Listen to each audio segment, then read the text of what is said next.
3, 2, 1, yeah, that's a knockout. They call me kamikaze, put you in heaven's lobby.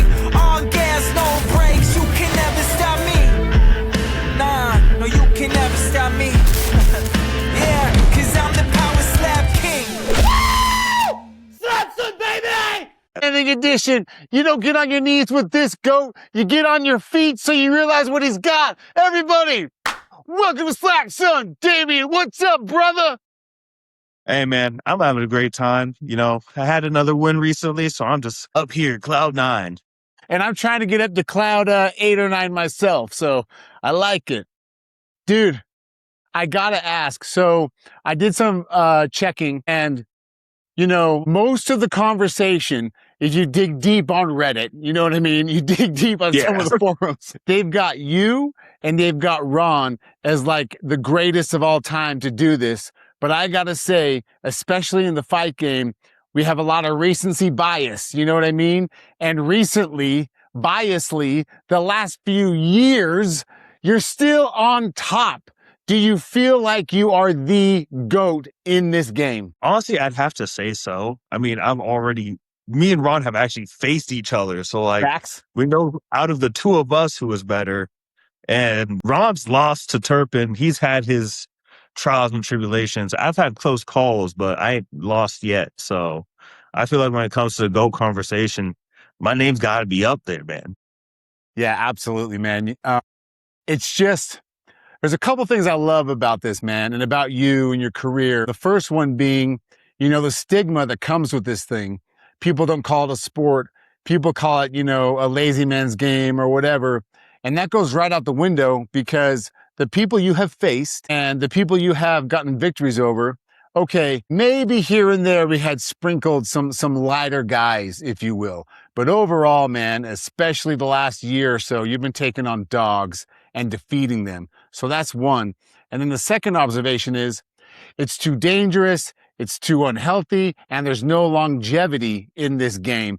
And you have proven that all wrong. You can have longevity. Granted, we're not going to be doing this for 10 years. And you do have a skill set that you have proven can be. And because of that, Damien, man, being the champ and the way you've carried it, now people literally have goals. They have their eyes set on the targets that you have been able to achieve. Do you take that into thought?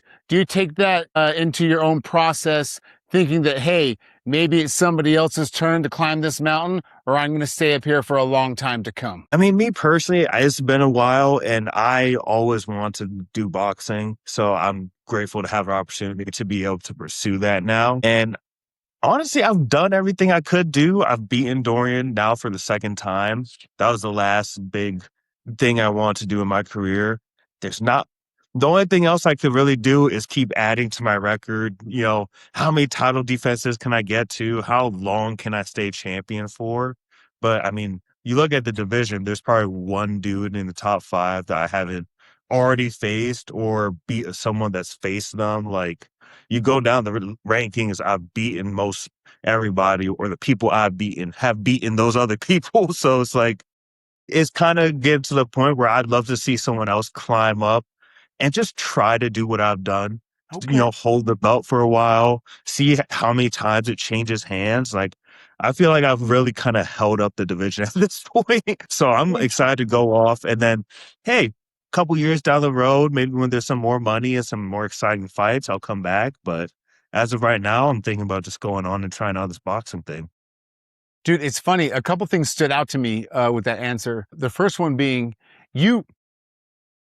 that's a unique way of looking at it. You actually feel like somebody else can try this, you know, try and beat my records, defeat what I've done, and have a bigger championship run. You're okay with like not stacking up so many freaking wins, bro, that the mountain becomes, you know, seemingly impossible for a little while. Yeah, I mean, it's already becoming insurmountable. I mean, when you look at 6 title defenses in a row at the heavyweight division, that's something that I doubt many guys are going to be able to accomplish, even when we get a new champion in here. And I mean, I got records that I already know are going to get beat. Youngest champion, that's definitely not getting beat anytime soon. That's a good one. Yeah, someone else coming in at the age of 21 and doing what I did is very hard to take place. So, I mean, longest reign, I've been champion for 3 years. 3 years from now, I with the guys we have now, I doubt anyone's gonna last 3 years as champion just like I have. I mean, the best next person I would say is Dorian. I mean, he has a chin. Maybe he's allergic to championship fights. We'll see how that plays out for him. But, whenever I leave, I honestly expect him to win that belt, and I want to see how well he does as champion and how long he's able to, keep it up at that championship level. Dude, so speaking of Dorian, I was watching the fights live, obviously, and I wanted to ask you directly because I think I heard him say, basically, I won. What are you talking about? And so one, I want to know, did Dorian say something like that when it was over? And number two, when he says something like that, do you just give him a look? Do you give him a stare? Or does something creep in where you're like, well, maybe the judges will kind of screw me over on this if you feel like it was a screw job? I mean, if you watch it back, you can actually hear exactly what he says and my response to him. Because he comes up and he's like, "Hey, man, don't retire yet. Let's have that three-peat." And I was like, "What?" And he's like, "Yeah, I won this one." I was like, "The fuck are you talking That's about?" what Immediately, "What are you talking about? You did not win this fight." It was like the immediate response of like, "No, I know for a fact you did not win this fight." So I think you watch that back, you'll see the exact clip I'm talking about, where Okay. it's just like the confusion on my face. But yeah, he thought he won the fight. I knew I won the fight. So it was just like, it was a funny moment between us. And then, of course, they read the decision where I won that fight. Yeah, it's funny. Hey man, one thing Dorian does not lack, and that is just like this grandiose confidence. But yeah, Dude, man is more confident in himself than anybody else right it's now. so true. Dude. But dude, man, it's what's going through my head is I don't think anybody wants to see you go. I think the fan in me and the fan in others, they like to see these long reigns. But seeing your angle of it, of the person actually doing all these defenses, you're kind of looking at it from this angle of, you know, I feel like I cleaned out a division. I feel like I've done enough. I feel like I've set these records that will take a long time, if ever, to be broken. So looking at it from a fan's perspective, though, are you actually truly thinking boxing's the way to, or the thing to try now immediately? Or if they wave some more cash in front of you, we get a couple more title defenses? Because It has Damien, to be as a a lot. fan, I love this Yeah, ring. fair. I mean, me personally, I'm already content with what I've done in Power Slap, so it has to be a good amount of money for me to stick around, I'll be honest. I'm excited to go on. It's not even that I'm wholly done or like I hate Power Slap all of a sudden, I'm never coming back. Is I wanna go try boxing. I mean, that's a passion I've had for a while, and I ain't getting any younger. I mean, I started this when I was 21, I'm 24 now, and I feel like if I wait any longer to, start taking boxing matches, I already told them, if I was allowed to go, start a boxing career, get boxing fights while holding my title, I'd wholeheartedly stay. Like, I'll stay as long as y'all want me to if I'm allowed to go do boxing still. But that's just not something they're willing to let me do. So I'm going to retire and I'm going to go try to pursue that dream of. No, I get that. So we might have a sort of kind of situation where people like in the UFC, for example, they get to go try a one-off or a two-off in a boxing match or league or what have you, and then come on back. Or if they can allow you to do so and keep your contract, that'd be two. That sounds like not as likely. But then scenario three, if the money's right, you'll still do another defense, a few more times. What does that dollar figure look like, bro? Are we after 60, a million, a million? What does that look like, man? I mean, me personally, if I'm not getting six figures per fight at that point, then I'm bouncing. Okay. That's like my minimum for me to not go off and do boxing immediately. Because I mean, at that money point, I'd be so happy just taking 2 fights a year, just hanging out for another year or two, and then I could really just quit my job and fully throw myself in boxing when I'm 25, 26. Yeah. Well, hey, man, I'm here for it. You deserve it. pay this man, fool. Let's get him back up there. Let's see how many more times he can defend.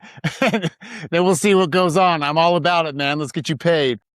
No, I love it. And it's funny. You mentioned that, you know, your age and how maybe you're getting up there. And maybe you are with the, as far as like fight math is concerned, but I got to feel like if boxing is in your future, whether that's in tandem with power slap or we do a few more defenses in power slap and then we go over to that realm, bro, you are still, you still got some miles left in that body. I'm confident of it, man. You're not that old yet now. Oh yeah, no, I'm definitely, this has gotten me on a huge kick for like professional sports and like combat sports in general. So, I mean, even when I'm not in power slap, I'm going to tell you, I'll be honest, if I can be the most active boxer to enter in, you know, I'll get a fight every month, every 2 weeks if I don't have fucking layout, like any delays or I'm good enough, I get knocked out early enough. Like, I want to be a very active fighter whenever I do jump into that world and just take as many opportunities as I can. Just try out as many different sports and as many different things that I can. But boxing is definitely like my main focus of what I want to do. I'll be honest, I'm not feeling the whole MMA thing, so I ain't even trying to get into that UFC. That's wrestling. That's a dude's ass being in your face. Like that part, nah. But like kickboxing, maybe some Muay Thai, I'll try out. But anything wrestling involved, I'm not trying. I'm just going to clear the air on that one. Y'all boys got that. I'll stand and strike with you. Like I'll throw some hands, but we're not cuddling on the ground. Okay. So no ass in the face right now. No, not happening. No. Dude. Well, it's good to see that like you really have, it seems like you've really thought about this. You know, there was a little bit of a joke at the post-fight press conference about how, you know, you said this before, I'm going to retire, give somebody else a chance, and then you come back. But I want to point out that the thought of you going into boxing, it still hasn't left though. So I don't feel like it was so much a negotiation tactic or a, you know, spur of the moment thought as much as it is an actual goal of yours. And however you get there, you get there. And that seems to be really where your heart is next, you know, pending, you know, bigger paychecks or different opportunities. Yeah, that's pretty much it. I mean, as I said, I wanted at least to fight Dorian for the rematch before I retired. Check that So now that box. I've accomplished, yeah. So I wanted to do that one, at least one, like at least get my rematch in. And then I figured I have one fight on my contract left anyways. So I might as well finish out my contract. I've been saying, even back before this fight, I only got 2 fights on my contract, or I only got 3 fights on my contract. Me personally, I've been counting down how many fights I have left to, you know, not only save up the money, but I also think it'd be funny to retire at 9, you know, 9-0, and then be like, hey, y'all want that 10-0 record, you know, that 10-0 double digit display. Offer me one more fight, one fight contract. I'll take it. The money better be right, but I'm thinking about it. So Dude. we'll see if they want to do that. But 10 is for sure. Like I'm not doing past 10 right now. Okay. But yeah. No, and look, we have Khabib in MMA, you know, having that O, and to have someone in power slap retired with an O as a champ, that's a cool storyline, you know, that's a cool storyline. And you know what? There's a reason why LeBron James signs big contracts, but he has an out every year, every 2 years. You know what I mean? So Yeah. if you get to that 9-0, you can treat this as like what is it, a player option contract or whatever it's called to get that bigger money that one more time and prove yourself. I like that idea, man. Yeah, so, you know, after that 9-0, we'll see what happens. You know, Frank ain't really like talking to me, responding about the whole retirement thing. I feel like they're kind of just ignoring it so that it doesn't happen. Like, and no one's really, up until this fight, no one has really even discussed like with the brass that I'm retiring. Like when we were even doing the fighter meeting beforehand, they're like, wait, you're retiring? What do you mean you're retiring soon? You're so young and you've been doing so great. And I'm like, yeah, I've been saying this for months now. Like this has been no secret. I've said it on multiple interviews to the brass. Anyone that has asked about it, I've said it. So I feel like it's finally getting to like, oh, he's actually planning to leave. Like, so we'll see what starts happening with, you know, my last opportunity, whether they give it to me quickly. I'm hoping the end of the year, I mean, get my last fight in. I'd be super excited about that. And then just go into 2027 fully, you know, no contract, fully ready to start that boxing career. Yeah.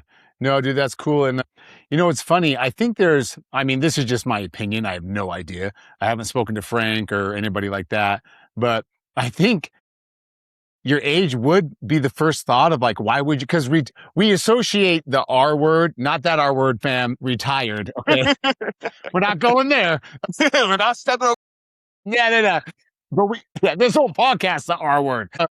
So, but we associate retirement with this visual of, let's be honest, Damien, like older guys, older women, and they're kind of going into the sunset. So you're in this interesting spot where you can use that word and have so much more, forget about life, so much more career and everything ahead of you, that maybe there's a little bit of a, immediate bias when you say that, and people look at you and go, what, just like you said, what are you talking about? You're so young, but you're taking it as, no, this just could be a way of putting a stamp in this vertical of athletics to move on to another one.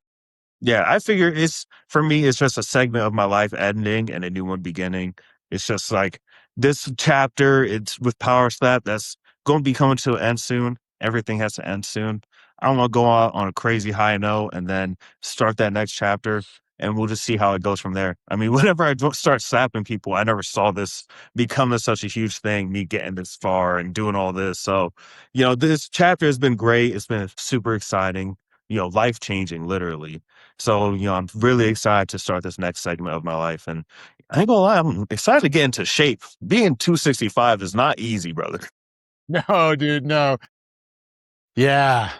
No, that's good perspective, bro. Look, selfishly, ego-wise, we never want you to go anywhere. I mean, just keep stacking up the chin, But everyone's got to have their own path, though. And if you've got this in your mind and you have for years now and you've spoken about it, maybe it's time to just put that into existence. But for the time being, brother, the champ is here. We want the champ to be here and to continue to defend.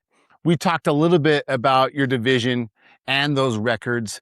Is there anybody in the division that you even have a thought of that's next? I mean, we just talked about the top 5, but we do have some people coming up. You got Lewis Robinson that likes to make holes in cheeks. He seems like a tough dude. Have you thought about anybody else in that top 10 that you would like to get to that 9-0, that potentially that 10-0? See, that's a hard one because last time I called out a couple names, all of them lost. It's like I jinxed their asses. I was like, oh yeah, Johnny Magna would be great. Jack Swagger would be great. I'm like, bro, my options were there and then they weren't so quickly. But I mean, as you said, those guys have been doing great.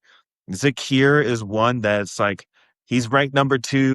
He lost to Dorian, but it was a decision, like how I beat Dorian. So it's like, he's an option, but he also fought on the undercard last event. So it's like, it's a big jump going from undercard to main event. And I mean, there's Brandon Wilson. He was doing great, but he hasn't fought up in the rankings. I'd love to see Robertson fight up in the rankings. There's a lot of ifs, like if these guys could keep those streaks going. I mean, Zakir easily has 1 or 2 more fights before they even really consider putting him up for a title. And now it's going to be even more annoying because we have a gatekeeper in Dorian. So can anyone get past Dorian? Like if they're even going to give him to Dorian, because it might just be where they have Dorian sit out for a bit and just skip over him because he could beat everybody else, but he can't beat the champ. So at this point, it's like, now they're just going to start feeding. Like it was the same thing when Dwayne was number 1. They were just push dudes past him. So it really depends on what the brass is thinking right now. But there's definitely some options there. And I mean, I already did 1 rematch. What's another one? Yeah, dude, it's funny. You kind of read my mind there. I was going to talk a little bit how we've got this weird gatekeeper situation as well. And, what comes to mind is way back in the day in the UFC, you had Rich Franklin and you had Anderson Silva. And damn it, dude, if Rich Franklin just couldn't beat Anderson Silva, he was the greatest fighter on the planet in that middleweight division. He just couldn't get over Anderson Silva, right? And I fucking love Dorian. He's my boy. He's got a great sense of humor. We talk all the time, but he just might be in that situation, And as far as the brass is concerned, maybe that's why they might throw you a surprise. I mean, look, with Trujillo, we had Hayden Johnson, because McGregor, he had his shots. He just couldn't get over. And so now we might have another surprise in somebody else, you know, but we'll see. And so for you, honestly, man, I think they might just come out of left field and get you a new guy or somebody like Brandon Wilson or somebody like, you know, Lewis, who, because they might, in some aspects, they might as well, bro, because you've already cleaned out so many. Yeah, it is also my last fight, so I'd love it for it to be like a very exciting fight. I ain't gonna lie, one of the wrestlers or someone that has a good, you know, character, charisma and character when they're up on the stage, that'd be an exciting fight for me because, you know, I'm the same person on and off the stage. I'm this just smooth, chill dude the entire Dude, you're time. so chill, man. Yeah, so it's like bringing someone else out there that could really get the crowd going would be fun too. But honestly, at this point, yeah, it's just whatever fight they want me to retire on. But I'd prefer for it to be just an exciting fight. I already told him I want to retire in Vegas, so I'm probably not taking any fights that aren't in Vegas. I'll be honest. I want to retire where I started. You know, I started in Las Vegas. I want to end it in Las Vegas, and I feel like it'd be great to have that home crowd where you know, you already know the area, you know what to expect, and you're not surprised by nothing. Definitely not losing fucking luggage. Happened to Serbia. They lost my bag. I was pissed. I was pissed. But yeah, just going back to Las Vegas and, you know, meeting the OG fans, meeting all the OG people that were supporting from day one would be awesome for me. Yeah, I love that, dude. It's kind of a, you know, for your career, that could be a pretty cool storybook ending for sure. Yeah, hey, I'll be there, right? I think a lot of Yeah. other people, your fans, easier to get to, like you said. So yeah, dude, I love that thought. Damien, I wanted to ask you, so, you know, we've talked a bunch. We've got to know each other a little bit, right? From you moving and your career going and law school aspirations to boxing aspirations to, you know, getting that money, getting paid, all of these things. But I wanted to ask you, man, like, looking at your career, what is like to you, nobody else? So it doesn't have to be somebody like famous or anything like that. I just wanted to ask you, for Damien, what has been the coolest opportunity to come out of this?